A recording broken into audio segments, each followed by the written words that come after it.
राधे राधे दोस्तों, कैसे हैं आप सब। दोस्तों, जन्माष्टमी का हिंदू धर्म में विशेष महत्व है। जन्माष्टमी का त्योहार भगवान श्री कृष्ण के जन्म के उत्सव के रूप में मनाया जाता है। भाद्रपद माह के कृष्ण पक्ष की अष्टमी तिथि को जन्माष्टमी का पर्व मनाया जाता है। जन्माष्टमी का पर्व भगवान श्री कृष्ण को समर्पित है।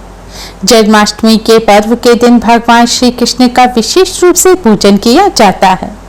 इस दिन भगवान श्री कृष्ण के बाल स्वरूप का पूजन किया जाता है। घरों में, मंदिरों में भगवान श्री कृष्ण के लिए झूले लगाए जाते हैं और जन्माष्टमी की रात 12 बजे भगवान श्री कृष्ण का जन्म उत्सव मनाया जाता है। इस पर्व को भक्त बड़े ही हर्ष और उल्लास के साथ मनाते हैं। जन्माष्टमी के पर्व पर व्रत भी रखा जाता है। इस व्रत को व्रतराज कहा जाता है। माना जाता है जन्माष्टमी के दिन भगवान श्री कृष्ण का पूजन करने से और व्रत रखने से भगवान श्री कृष्ण की कृपा से सभी कष्टों संकटों से छुटकारा मिल जाता है। आज की इस वीडियो में हम आपको कुछ ऐसी चीजों के बारे में बताने जा रहे हैं जिन्हें जन्माष्टमी से पहले आप अपने घर पर अवश्य ही ले आएं। अगर इन चीजों में से किसी एक चीज को भी आप जन्माष्टमी से पहले अपने घर पर ले आएंगे तो इससे आपको कान्हा जी की असीम कृपा प्राप्त होगी और कान्हा जी की कृपा से सभी प्रकार की मनोकामना जल्द ही पूर्ण हो जाएंगी।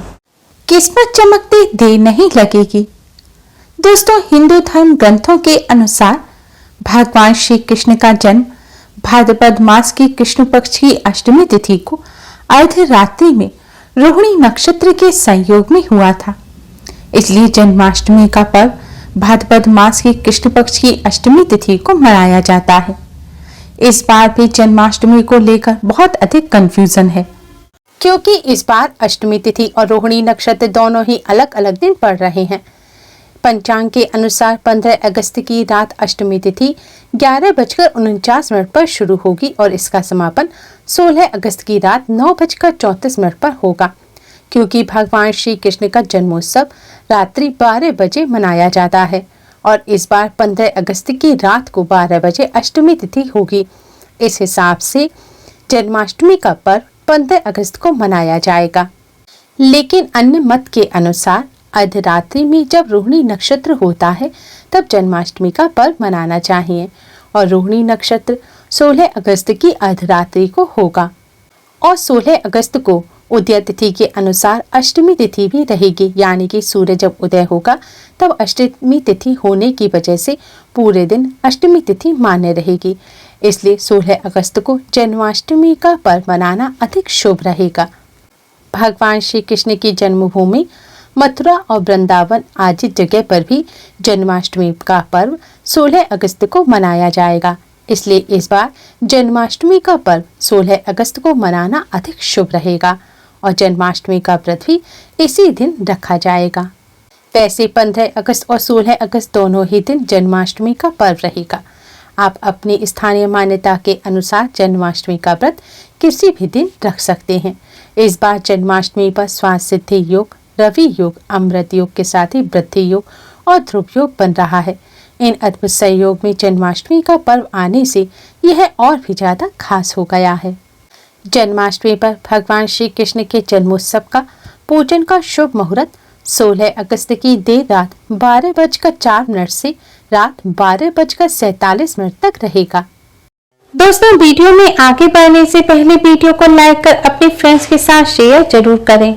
अगर आपने हमारे चैनल को अभी तक सब्सक्राइब नहीं किया है तो यूजफुल वीडियोस के लिए चैनल को सब्सक्राइब कर बेल आइकन को भी जरूर दबाएं। जन्माष्टमी किस दिन है, यह जानने के बाद आइए अब जानते हैं कि ऐसी कौन सी वस्तुएं हैं जिन्हें जन्माष्टमी से पहले घर अवश्य ही ले आना चाहिए। भगवान श्री कृष्ण का नाम आते ही हमारे मन में भगवान की बाल और युवावस्था की सुंदर छवि उभर कर आने लगती है। मस्तक पर शोभायमान मोर पंख और उनके अधरों पर बांसुरी, मानो भगवान साक्षात रूप में हमें दर्शन दे रहे हैं। जन्माष्टमी की पूजा में भगवान का श्रृंगार भी अहम माना जाता है। आज हम आपको 8 ऐसी वस्तुओं के बारे में बताने जा रहे हैं जो भगवान श्री कृष्ण को अति प्रिय हैं।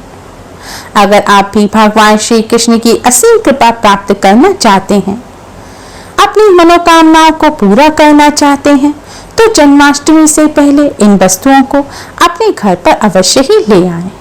अगर आप सभी नहीं ला सकते तो इन वस्तुओं में से कम एक वस्तु को आप अपने घर पर अवश्य लाएं और जन्माष्टमी के दिन यह वस्तु भगवान श्री कृष्ण को अर्पित करें। दोस्तों, भगवान श्री कृष्ण की सबसे प्रिय वस्तु है मोरपंख। कहा जाता है कि राधा रानी के महल में बहुत मोर हुआ करते थे। जब वह भगवान श्री कृष्ण की बांसुरी की धुन पर नृत्य करती थी तो उनके साथ वे मोर भी नाचा करते थे। एक दिन किसी मोर का पंख नृत्य करते समय जमीन पर गिर गया, जिसे भगवान श्री कृष्ण ने तुरंत उठाकर अपने मस्तक पर सजा लिया। भगवान कृष्ण के सिर पर स्थित मोरपंख राधा रानी के प्रेम की निशानी माना जाता है। इसलिए भगवान श्री कृष्ण के जन्मोत्सव की पूजा में मोरपंखों से उनकी हवा किए जाने का चलन है। एक अन्य कथा के अनुसार देवी राधा हर दिन मोरमुक्ति मंदिर के पास मोरों को दाना देने जाती थी। एक बार जब देवी राधा वहां पहुंची तो एक भी मोर नहीं था। राधा रानी उदास हो गईं। कान्हा ने देवी राधा को प्रसन्न करने के लिए स्वयं मोर रूप धारण कर लिया और वहां पहुंच गए। राधा रानी कान्हा का यह रूप देखकर प्रसन्न हुई। मोर मुक्ति मंदिर में मोर रूप में आज भी राधा कृष्ण की पूजा होती है। इसलिए भगवान श्री कृष्ण को प्रसन्न करने के लिए जन्माष्टमी के पूजन में मोरपंख अवश्य ही शामिल करना चाहिए। दोस्तों, दूसरी चीज है बांसुरी। हिंदू मान्यताओं के अनुसार घर में मोरपंख का प्रयोग करने से अमंगल टल जाता है। विशेष रूप से कहा जाता है कि मोरपंख से दुरात्माएं पास नहीं आती। मोरपंख को भगवान श्री कृष्ण ने अपने मुकुट पर स्थान दे सम्मान दिया। वास्तु के अनुसार मोरपंख घर से अनेक प्रकार के वास्तु दोष को दूर करता है और मोरपंख सकारात्मक ऊर्जा को अपनी तरफ खींचता है। दोस्तों, दूसरी चीज है बांसुरी। भगवान राम की पहचान धनुष है तो भगवान श्री कृष्ण की बंसी। भगवान कृष्ण की बांसुरी की मधुर धुन सुनकर गोपियां उनकी ओर खींची चली आती थीं। भगवान की बंसी प्रेम और आनंद का प्रतीक है। भगवान कृष्ण गोपियों के साथ बंसी बजाकर रास रचते थे और सृष्टि में प्रेम का संचार करते थे।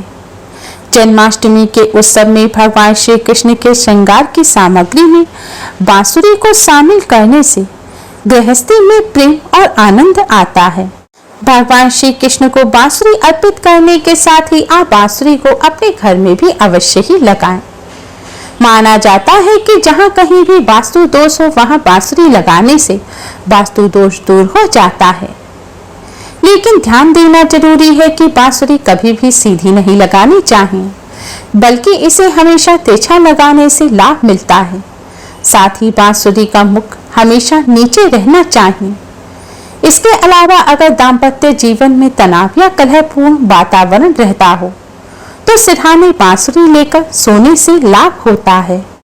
तीसरी चीज है मोर मुकुट। ऐसी ज्योतिषीय गणना है कि भगवान कृष्ण की कुंडली में कालसर्प योग था, इसलिए वह सदैव अपने मुकुट में मोर का पंख धारण करते थे। मोर और सर्प में भीषण शत्रुता होती है, इसलिए मस्तक पर मोर मुकुट धारण करने से कालसर्प योग का दोष कम होता था। भगवान की पूजा में उन्हें मोर मुकुट पहनाने से कालसर्प दोष का प्रभाव दूर हो जाता है। दोस्तों, चौथी चीज है माखन मिश्री। नंद के लाल गोपाल को माखन अति प्रिय है। कहते हैं कि जिस रात कान्हा का जन्म हुआ उस रात नंद गांव की गोपियों ने सपने में देखा था कि कान्हा माखन मांग रहे हैं। नंदलाल को माखन इतना प्रिय था कि वह बचपन में गोपियों की मटकियों से माखन चुरा कर खा लिया करते थे, जिसकी वजह से इनका एक नाम माखन चोर भी है। भगवान के भोग में माखन मिश्री को अवश्य ही शामिल करना चाहिए।